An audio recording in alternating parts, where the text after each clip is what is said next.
You're born in 14th century Europe into what they call a cursed bloodline. Not cursed enough to die young, not blessed enough to escape your fate. Just stuck in the middle of nowhere with a destiny even the devil begs to pass on. Your mother spends her days praying for your soul before you even know you need saving. Your father, he's always gone, doing work that makes grown men wet themselves with fear. Then you hit age 2. Congratulations, you've beaten the plague and starvation. But surviving childhood might be the worst thing that ever happens to you. By age 4, you start noticing the whispers. People don't just avoid your house. They make the sign of the cross when they walk past it. Your mother never takes you to the market, never lets you play with other kids. She says it's because of wild animals. You're starting to think the real animals walk on 2 legs and throw rocks at your windows. Then, one day, curiosity kills more than just the cat. You sneak out to the village square and see a crowd gathered around a wooden platform. They're screaming, begging, the smell of blood and fear. And there, holding a strange metal device, is a man in a dark hood. The crowd parts when he walks by, some spitting, others just staring in horror. That's when you see it, your father's face under that hood. That night, you corner him. Your father sits you down, pulls off his gloves. His hands are scarred and stained, and tells you the truth that'll haunt every dream you'll ever have. Your father is a torturer. When someone steals bread, speaks against the Lord, or looks at a priest wrong, they bring him to your father. His job? To hurt them until they confess to things they might not have even done. But wait, it gets worse. See, nobody applies for this job. Nobody wakes up thinking, gee, I'd love to spend my life breaking people's fingers for a living. Which means there's only one way people become torturers. They're born into it. Your grandfather was a torturer. His father before him. And his father's father? You guessed it. This isn't just some family business. It's a family curse. And guess what? You just inherited it. You had dreams once, maybe becoming a farmer, growing things instead of destroying them, maybe a merchant, traveling to far-off places where nobody knows your name, maybe even a priest, saving souls instead of damning your own. But none of that matters now. The city won't let you do anything else. You're marked, branded, cursed from birth to follow in daddy's bloody footsteps. Age 8. Training begins. And by training, I mean learning how to clean up after human suffering. You start by sharpening the tools. Pliers for pulling teeth, screws for crushing thumbs, ropes for the strappado. Each tool has a purpose. Each purpose involves screaming. Before you can touch human flesh, your father tosses you a pile of animal bones. Pig femurs, goat ribs, cow skulls. Break them clean, he commands. Understand how muscles, sinew, and bone react under strain. You spend weeks cracking livestock remains, learning the precise pressure needed to shatter without killing. The stench of rotting meat clings to your clothes as you master this grotesque craft on dead animals first. You learn to oil the rack so it doesn't squeak when it stretches people apart. You clean blood off stone floors until your hands are raw, scrubbing with buckets of vinegar, the only thing that cuts through the overwhelming reek of sweat, feces, blood, and decomposing flesh that clings to dungeon stones. The acidic smell burns your nostrils, but it's better than the alternative stench of human despair. The smell never leaves your clothes. Iron, blood, fear, sweat, and something else you can't name but makes your stomach turn. Your mother tries washing your clothes 3 times, but that smell? It's not coming out, ever. Month 9, your father decides you're ready to watch. A man is brought in, accused of stealing grain during harvest. He's crying, begging, swearing on his mother's grave that he's innocent. Your father doesn't care. Innocent or guilty, your father's job is to make the man confess. That's what the law wants, a confession. Your father starts with the thumb screws, small metal devices that look harmless until they start crushing bone. The man's screams are so loud you think your ears might bleed. You want to look away, but your father's watching you, making sure you don't flinch. This is your future. This is what you'll do every day for the rest of your life. The man confesses after his 3rd finger breaks. He admits to stealing grain he never stole, names people who don't exist, just to make the pain stop. Another successful day at the office. You're 12 now, and the real education begins.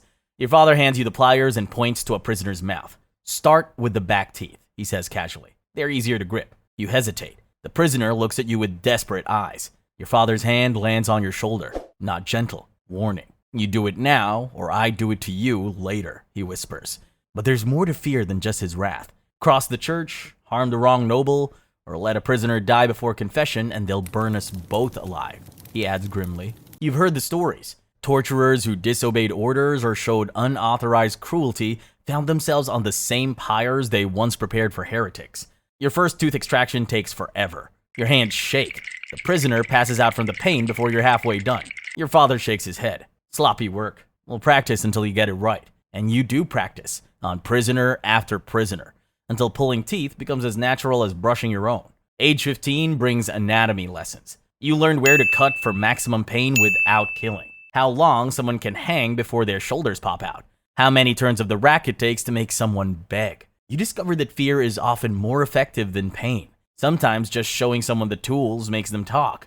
The human imagination fills in all the terrible ideas you don't even have to mention. Your father introduces you to the Iron Maiden, a human-shaped metal sarcophagus bristling with inward-facing spikes. Each spike pierces limbs, shoulders, thighs, never vital organs, he explains, demonstrating on a screaming victim. The art is in prolonged suffering, not swift death. You learn to operate it with surgical precision, knowing exactly which spikes to engage for different types of confessions. By 17, you're ready for the rack, the king of torture devices. A wooden frame that stretches people like clay. Listen to their breathing, your father explains. When it gets ragged, ease off. When they start talking, tighten more. Keep them right on the edge between confessing and dying. Your first solo lesson comes at 18. A woman accused of being a witch because her neighbor's cow died. You start gentle, just showing her the tools. She denies everything. But before you can proceed, you're accused of showing unauthorized mercy. The church demands proof of your divine sanction. You're forced to undergo trial by ordeal, plunging your hand into boiling oil to prove your methods are blessed by God. The searing agony reminds you that even torturers aren't above suspicion. When your wounds heal cleanly, you're deemed worthy to continue. Thumb screws, still denying. Then you hang her by her arms for an hour. Finally, you mention her children. Shame they had to be questioned too. Kids are so fragile. She confesses within minutes, admits to flying on broomsticks, dancing with the devil, cursing crops. All lies, but effective lies. The crowd that watches her burn cheers your success. You feel sick. Years pass. You get good at your job. Disturbingly good. Your reputation spreads. They call you the Bone Breaker. You perfect new techniques. Keep detailed notes like any craftsman. Subject lasted 47 minutes before confession. Recommend different approach next time. But success comes with a price. Nobody talks to you except to hire your services. Kids run when they see you coming. Even priests won't let you sit with normal people. You're necessary but unwanted, useful but unclean. You live alone at the edge of town. Your only companions are screams that echo in your head. You drink heavily, but alcohol doesn't wash away the memories. Women won't marry you, so you find companionship with someone as hated as you are. A brothel worker who understands what it's like to be society's necessary evil. 20 years of torture later, you're the most feared man in 3 counties. Your name makes criminals weep. You've extracted thousands of confessions, sent hundreds to their deaths. But comfort is relative when your job is inflicting misery. Every night brings nightmares, faces of people you've broken, voices begging for mercy you couldn't give. You wake up screaming more often than your victims did. Your wife gives birth to twin boys. For the first time in years, you feel hope. Maybe they can escape this life. But hope is luxury torturers can't afford. Your hands start shaking at 40. Years of gripping tools takes its toll. One day, you miscalculate. A prisoner dies before confessing. The judge is furious. Your reputation takes a hit.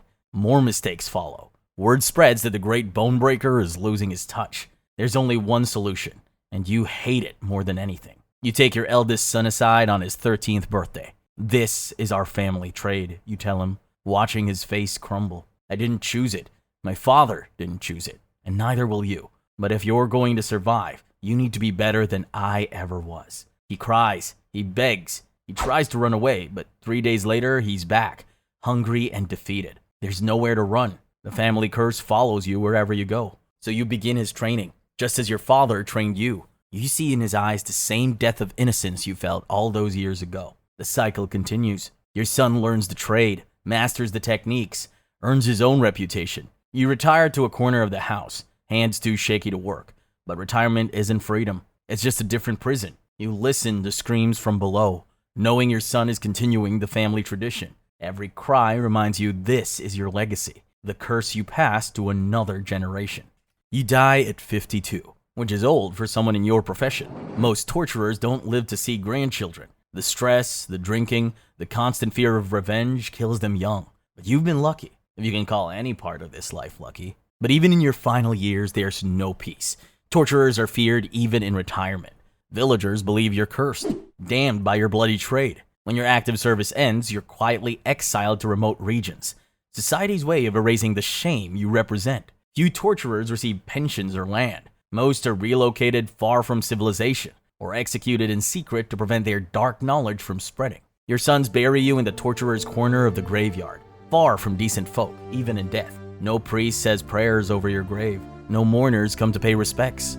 Just your family, carrying on a tradition that's destroyed every generation for centuries. But at least it's over for you. The nightmares stop. The guilt ends. The screams finally fade to silence. You've paid your debt to a world that needed someone to do its dirty work, even if it hated you for doing it. Your sons, though, their story is just beginning. And somewhere in town, a 4-year-old boy is starting to wonder why people cross themselves when his family walks by.